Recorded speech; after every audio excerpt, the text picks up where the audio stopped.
السلام عليكم dhalinyaro soo dhawaada waa Maxamuud casharkan waxaanu ku qaadanay 10kaas eray meesha noo saaran erayga koowaad waxa loo akhriyaa informative waa wax markii aad akhrisid dhageysatid daawatid aad macluumaad muhiim ah oo aad wax ka baranaysid aad ka faa'iideysid yes when you are getting something useful or information that is helpful ayaa waxa la yiraahdaa informative and information ka waxay isku macno yihiin educational wax baan ka faa'iiday aqoon baan ka faa'iiday hadii aanu ku caawinin waxa iska dhigi kartaa it was unhelpful yes waxba kama ana faa'iidin erayga labaad waa insecure waxa loo isticmaalaa qofka yani kalsooni darrada hayso ama yani ceebihiisa yes yani inuu kalsooni darra hayso they are feeling unsafe taa waxa la yiraahdaa insecure for example she was insecure in the dark ama hadii kale some children feel insecure at school waxa way carruurta qaar kalsooni kuma laha iskuulka erayga saddexaad insight waxa la yiraahdaa inaad wax fahantid waliba si qoto dheer aad u fahantid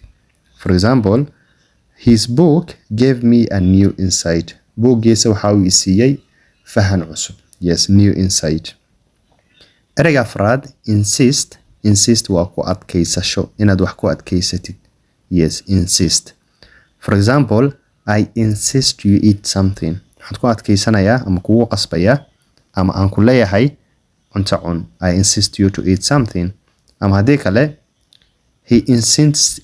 insisted on paying the bill wuxuu ku adkeystay inuu lacagta isaga naga bixiyo yes inspect waxa la yiraahdaa examine yes for example inaad meel imaadid baartid isha ku haysid ayaa waxa la yiraahdaa inspect xataa waagi imtixaanka inuu qaadan jirnay dugsiyada sare waxaan dhihi jirnay qofkan waxa waa inspection waxa sameeynaya qofkan baaritaanka waxa sameeynaya hebel dhamaantood yes for example they inspected the room for safety qolka ayay baareen for safety purposes yani badbaado darteed ayay u baareen yes please inspect your work before submitting fadlan shaqada si fiican u fiirfiiri u baarbaar inta aadan dhiibin ama aadan gudbinin integral waxa la yiraahdaa muhiim wax markii aad muhiim u yihiin ayaa waxa la yiraahdaa integral for example water is integral to life biyo waxay aad muhiim ugu yihiin nolosha yani nolosha waa biyo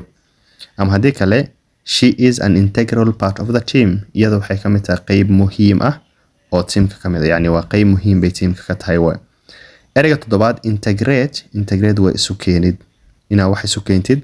ayaa la yiraahdaa integrate for example we need to integrate these ideas waxaan u baahanahay inaan isu keeno isfalgelino fikradaha kan ama the school integrated new students easily schoolku wuxuu isku dayay isu keenay ardayda cusub si fudud waliba erayga sideedaad intend waa inaad wax qorsheynaysid wax inaad samaysid ayaa la yiraahdaa intend waa plan camal for example I intend to revise my lessons tonight waxaan qorsheynayaa cawada inaan casharkayga muraajaceeyo ama we intend to visit next week we plan camal waxaan qorsheynaynaa inaan booqano isbuuca soo socda ama isbuuca horteena ah erayga sagaalaad invade waa in magaalo la weeraro deedna la gal xoog lagu galo yes invade for example the soldiers invaded the city ciidanka militariga wuxuu xoog ku galay